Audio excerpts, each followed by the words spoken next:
Early on in this corona crisis, one of my friends on Facebook shared this infographic, and I found it very helpful in determining for myself where I am. Am I in fear zone? Am I in learning zone? Or am I in growth zone? But one of the questions that I often find myself asking is, all right, I'm in fear zone on this issue, but could I be in learning zone? Am I pushing myself hard enough? I'm in learning zone on this, but could I be in growth zone? And maybe the harder question is, maybe I'm ready for growth zone on this issue, or maybe my spouse is ready for growth zone on this particular issue, but the other person or the other family members are in learning zone or in fear zone. What do we do when we're in different zones than our spouse or than our children? And it's been, on the one hand, incredibly helpful as a framing, and on the other hand, it's left me with a lot more questions than answers in terms of knowing my zone and knowing whether I really have it in me to stretch into a different zone. No, I think that's really important. And I think, Atara, thank you for raising those questions.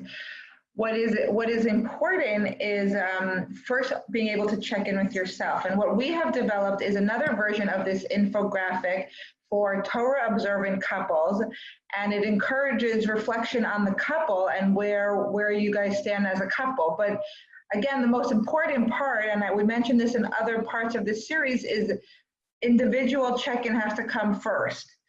And then we can check in with each other's couple. And if you want to take a moment to, pause our video now and look at this infographic, or take time and go on the yoatzot.org website to look at it further, it to definitely take the time to do that. But what I want to bring forward here is that the questions that Atara raised: how do I know if I'm being lazy? How do I know if we're being lazy or in the wrong zone? Or what if two parts of the couples are in a different zone? And I think firstly, this is really, really important. It's very hard to label what is and isn't lazy at this time. Not only lazy, but any kind of negative behavior. We want to avoid, let's say, labeling each other in terms of negative behaviors. Hopefully everyone is doing their best to function during this crisis, and we need to practice as much understanding as possible, of course within reason. Okay, I'm not speaking about situations that are not within reason.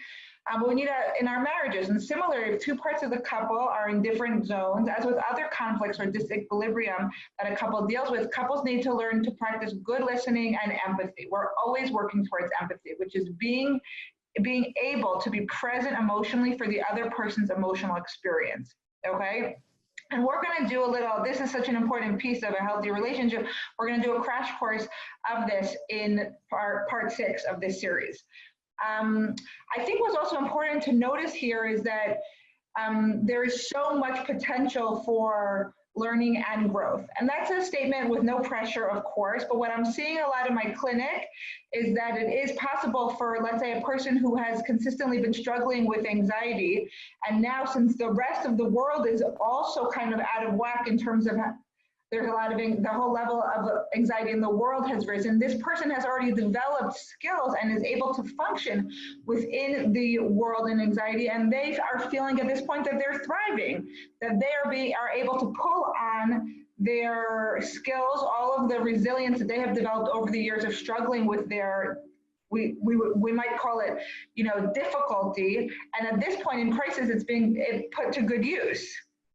Abby, a woman who was consulting with me actually mentioned that Hashem has thrown a lot of difficulty their way, and they have learned a lot of different coping skills, as you've discussed. And she has become a first responder for her friends through this crisis when it comes to figuring out feelings about mikvah in particular. And she's really, as you're describing, she has been drawing on that strength. She gave me strength even just telling me that story and telling me that about herself. Yeah, no, for sure. And it's actually amazing to see, and I think we'll keep seeing it, God willing. And the main thing in general, the main thing that I really want to just keep focus on is that I have faith that couples are experts on themselves. They know how each person works and how this whole thing called marriage works for them. And we need to call on that expertise during this time of crisis and put it to use. And again, if there are more case-specific questions that anybody has, please feel free to email me directly at abby@jewishintimacy.com. But in terms of how do we make this work for couples who are trying to find a derech, trying to find a path, there needs to be a weekly conversation. Since everything is so new and every week pieces are changing and shifting, okay, it's very important for couples to be able to reassess where they are, where they hope to be regarding communication, halachic observance, mikvah going, minyan attendance, shul. I know shuls here have opened in Israel. I understand that shuls in America are talking about opening and starting to open, and family interaction in general. And maybe monthly, maybe every other week, we need again to be kind to each other and to try our best to bring our best self forward in the relationship. I want to close with a Torah thought that I think really fits with this message that you've been giving us. It comes from the mikveh waters themselves. You know, one of the messages that I receive from our mikveh waters, from water in general, water is the epitome of fluidity. Water is the epitome of lack of stability. And even before Hashem created the permanent earth, it was birthed out of this impermanence and this fluidity and this instability.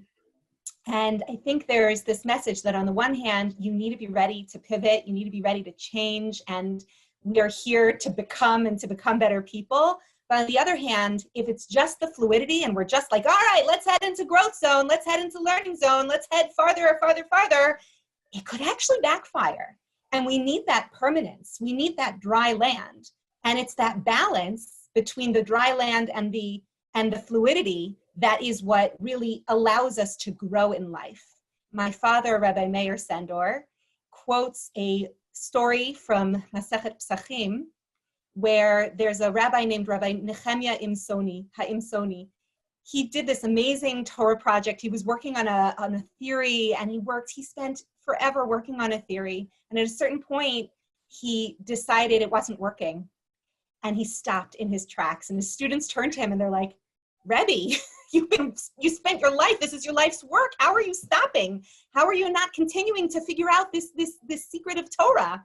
And he said to them something that's so, so important, which is, Kashem shekibalti schar al hadrisha, kach akabel schar al haprisha.